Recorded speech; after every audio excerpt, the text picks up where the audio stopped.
美国 GDP 一季度年化季环比下跌1.5个百分点。摩根大通 CEO 警告，美国或迎来经济飓风。多方压力之下，拜登终于将抗击通胀列为首要经济任务。美国商务部长雷蒙多周日透露，拜登政府正研究取消部分对中国进口商品征收的关税。美国单方面对华发起的长达4年的贸易战，终于要结束了吗？雷蒙多上周才表示，近期不会放松对华制裁，并考虑把更多中国企业加入美方的经济制裁黑名单。美国葫芦里卖的什么药？来看看分析。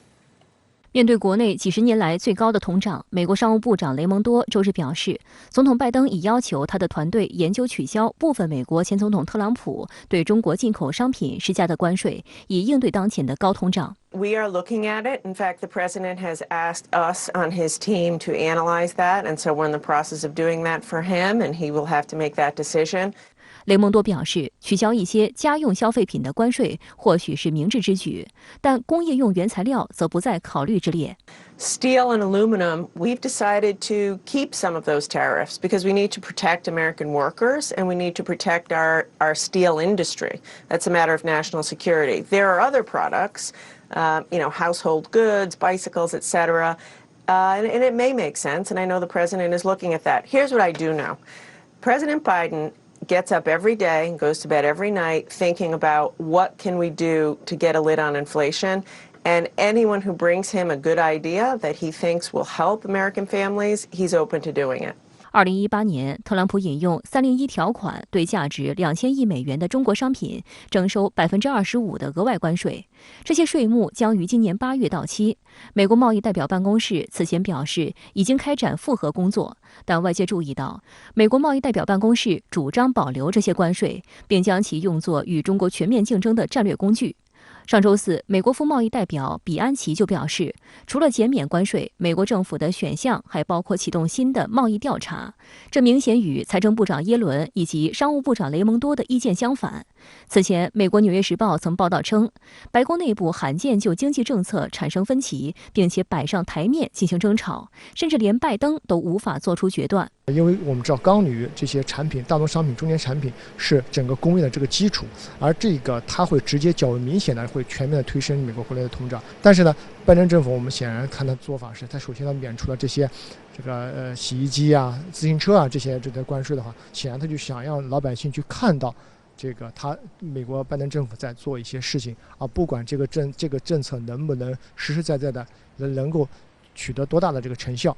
其实就暴露出了这个美国政府的这个想的这个就是好事占尽，他就想一方面又想继续对中国进行打压，同时另一方面又想获得中国比较廉价的这个进口商品，来帮助他压降国内的这个通胀。近期有迹象显示，拜登团队内部已经达成妥协，一方面取消一些关税，另一方面又加强非关税措施与中国全面对抗。事实上，上周二，美国商务部长雷蒙多就透露，拜登政府正就积极调查所谓中国躲避美国制裁的情况，并考虑把更多中国企业加入美方的经济制裁黑名单。这些被列入清单的中企将遭到美方的出口管制。雷蒙多还强硬地表示，近期不仅不会放松制裁，美国还将要求盟国实行与美国一致的对华贸易限制措施。在特朗普政府时期，美国多次使用实体清单对中国发起经济制裁。拜登上台后，所谓的实体清单越拉越长，甚至还蔓延到金融领域。美国证券监管部门对中概股实施预摘牌名单制。截至目前，这个名单已经有约140家中国企业，大多数是中国的优势竞争领域产业，包括 IT、科技和先进制造业等。有分析指出，目前美国对华战略竞争的核心就是要打压中国高科技企业。拜登政府将利用印太经济框架实施出口限制等措施，组建地缘经济、地缘科技的抗中联盟，并不断升高对中国进行小院高墙式的科技围堵。对于美方的无理制裁，中方也发起了对等反制。中国商务部自2020年起建立不可靠实体清单，并在2021年6月通过反外国制裁法。美国前商务部长罗斯、美国洛克希德马丁、波音防务、雷神等军火巨头被列入制裁名单。商务部6月2日也表示，反对组建各类出口管制小圈子，称中国将采取必要措施维护中企合法权益。未来中美经贸战还会在相当长的一段时间内存在，但是有可能会性质上会出现一个变化，或者形式上会出现一些变化。那么变化主要就是从传统的直接加征高额关税，转变为采取一些非关税性的这样一些壁垒性的这样一个举措，例如像列出更多的实体清单，采取各种各样的这个技术封锁，以及在一些更